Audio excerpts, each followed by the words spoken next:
Here's a video of my 1969 AMX. Trying to show all the goods and bads about it. It's overall a very solid car. It has had some work done to the quarter panels and in the floors.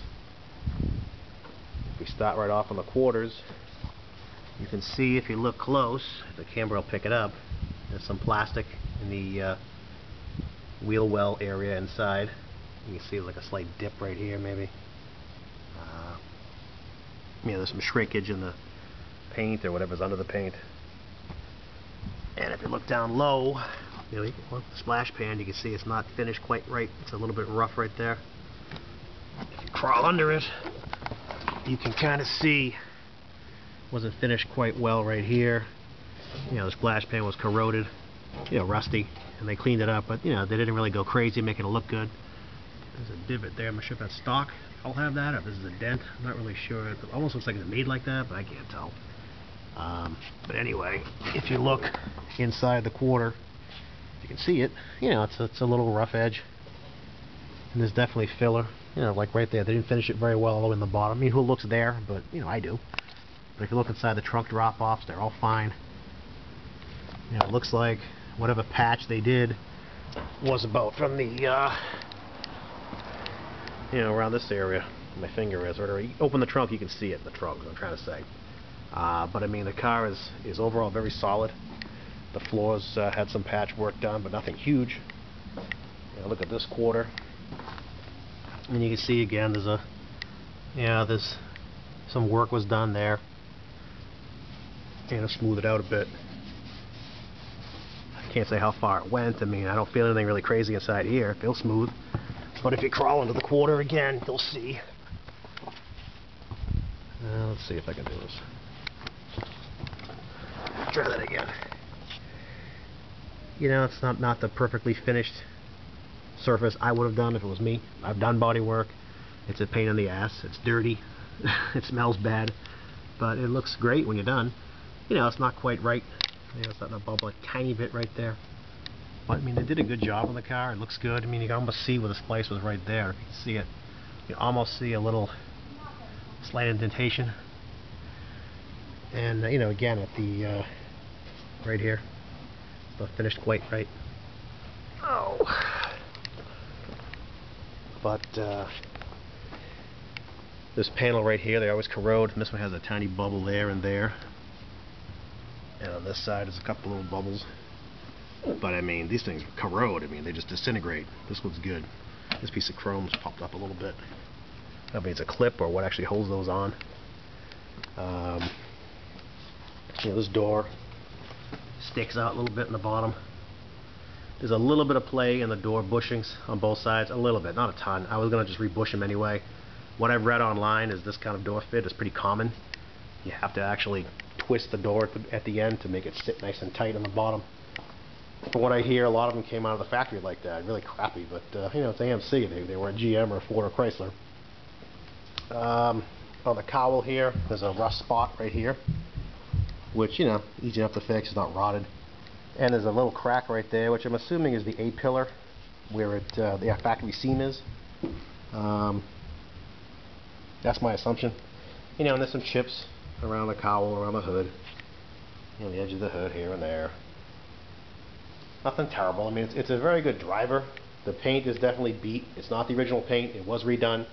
The stripes are supposed to be vinyl stripes. These stripes are painted, so I know they're not factory stripes. You can tell the car's been painted. It's obvious. If you look at the hood, I don't know if you can see it in this video, but there's a slight dent right there, like somebody closed the hood with something under it, so there's a little ding right there. You can see it's small. It's very small. But the front bumper is really nice and straight. I mean, it needs to be chromed. There's one little dent right here. It's pushed in a little bit. The rear bumper is straight too, I believe. We'll take a look at that in a second. The engine is what I believe is the original 390. On AMC's, they're not VIN coded in the block. So I bought it with the car. It was supposed to be original. It is a 390 block. The crankshaft had 1068 stamped on the crank throw. The car was built October 1968. I can only imagine it's the original engine and transmission. I'm not guaranteeing my life on it, but I'm willing to bet it is. You know, the valve cover plate right there tells you what it is. It's 110W24, which if you decode it as I did, it tells you the build date was on 3rd week of October 1968. I believe 24 was Thursday the 24th. I did all that research. I have it all. Whoever buys the car, it's yours to take with you. I had the radiator gone through and pressure tested, the condenser gone through and pressure tested, new battery, new solenoid. The air conditioning compressor was supposed to be an NOS. I think it was a Ford unit, which is the same as AMC. The only difference was the head, so I swapped the AMC head onto it. I have the original compressor. I believe it was seized. You're welcome to have it if you want it. I rebuilt the clutch with new bearings. I tested the magnet. It does work. There is no Freon in the system. I just haven't gone to that point yet. It was on my list, but way down the line. The alternator, I have the original. I had it rebuilt, and it died on me about a week ago. So I decided to go to the Delco conversion internal regulator. It's a pretty easy swap. So that's what's in it right now. It's a 65 amp. I believe it's a CS121, but I have the original alternator. It goes with the car. The power steering pump is rebuilt. I believe it's the original, but I believe that pulley is not the correct one. It's supposed to have a double pulley because 4-speed cars had an air pump. This one does not have an air pump. I never had it. If I had it, you get it, but I don't have it. The carburetor is the original number. It's a 4664S. It's date coded October 1968. I believe it's the original. When I bought the car, the seller told me he didn't have it. Then a month or two later, we made a deal for a carburetor I had, and I said, "Oh, this is an October carburetor. Is it the correct one?" He said, I can't tell. I don't know." So whether he didn't want to own up to it because he wanted to keep it, or he happened to fall upon an October '68 carburetor, I don't know. The master cylinder, I believe, is original. I had it rebuilt. The booster, I believe, is original. I had that rebuilt. The steering box is the original. I had it rebuilt. And when they rebuilt it, I had to modify it to 3 turns, lock to lock. It still has the, crazy 1960s power assist, but it's 3 turns, lock to lock. So the steering is very sharp. It's just very boosted. And cleaned up and painted underneath the hood. Didn't buy the hood blanket yet, but it's, again, it's on my list. I bought the new rubber for the cowl here. Refinished this piece here. The grill is the original. It's in beautiful shape. Maybe a little touch-up paint in the silver, but it is in super nice shape. Very nice. It's got the black and silver kind of speckle pattern like the old Chrysler GTXs did.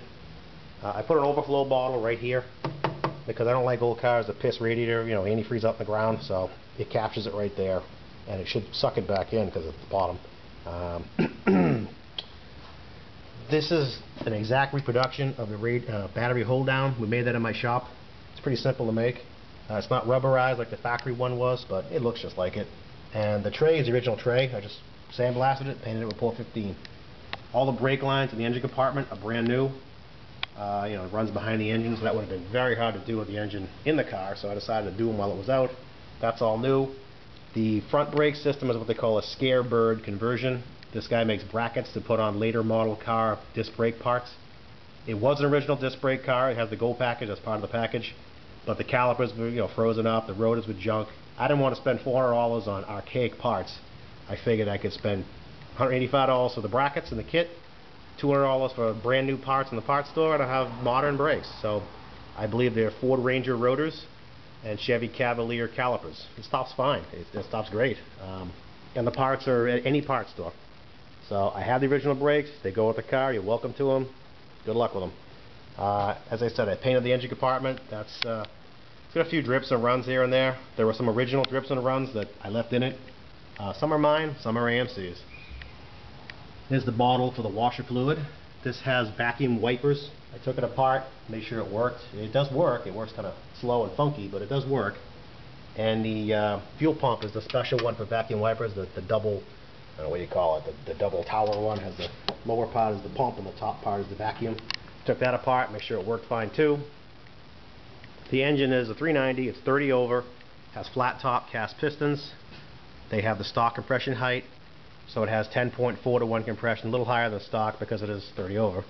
The heads are stock, 3-angle valve job. The intake manifold is the Edelbrock R4B, which is also the AMC cast-in numbered one. AMC would sell them over the counter as a performance part, and to be legal for drag racing and other events like that, they had to put a part number in it.